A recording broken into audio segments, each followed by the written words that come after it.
নমস্কার বন্ধুরা, আপনারা দেখছেন সোমাস কিচেন। আজকে আমি রান্না করব মাছের তেল দিয়ে বড়া।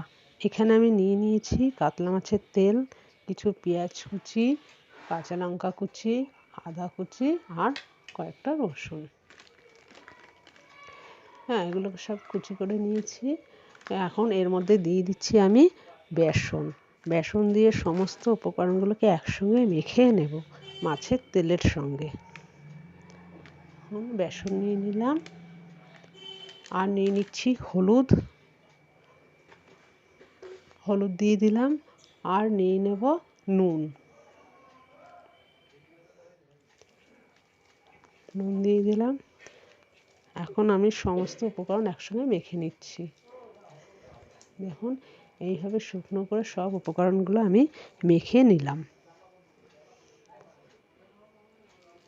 এবার মাখার পর সবগুলোকে আমি ছোট ছোট গোল গোল করে আলাদা আলাদা করে ভাগ করে নিচ্ছি।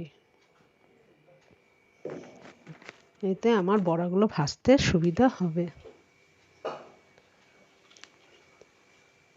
সব দেখুন আমি আলাদা আলাদা করে গোল গোল করে সাজিয়ে নিয়েছি।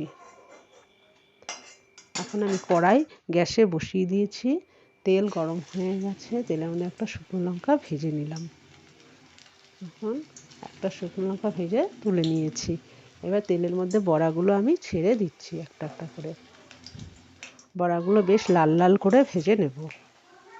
এই মাছের তেলের বড়া শীতের দিনে গরম ভাতের সঙ্গে বেশ ভালো লাগে খেতে। বাচ্চা থেকে বড় সকলেই খুব ভালোবাসে। দেখুন, বড়াগুলো একদিক হয়ে গেছে, আমি উল্টে দিচ্ছি। মাছের তেলে বড়া খেতে কিন্তু সকলেই পছন্দ করে।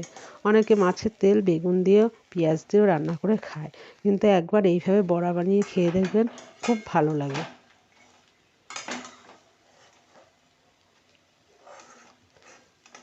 বড়াগুলো আমার একদিক হয়ে গেছে, আমি সব উল্টে দিয়েছি।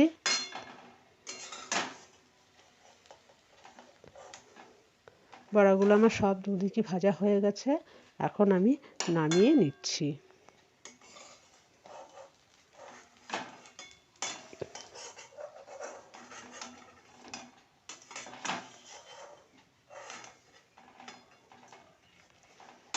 এইভাবে আমি সব বড়াগুলো নামিয়ে নিলাম।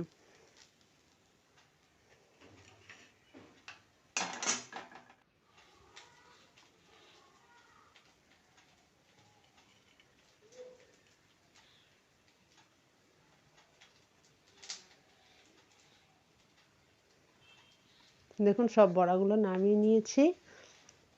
আমার মতে এইভাবে একবার বড়া বানিয়ে খেয়ে দেখবেন, দেখবেন খুব ভালো খেতে লাগে বড়াগুলো।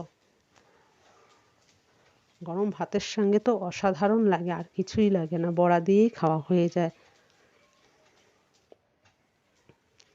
নমস্কার বন্ধু।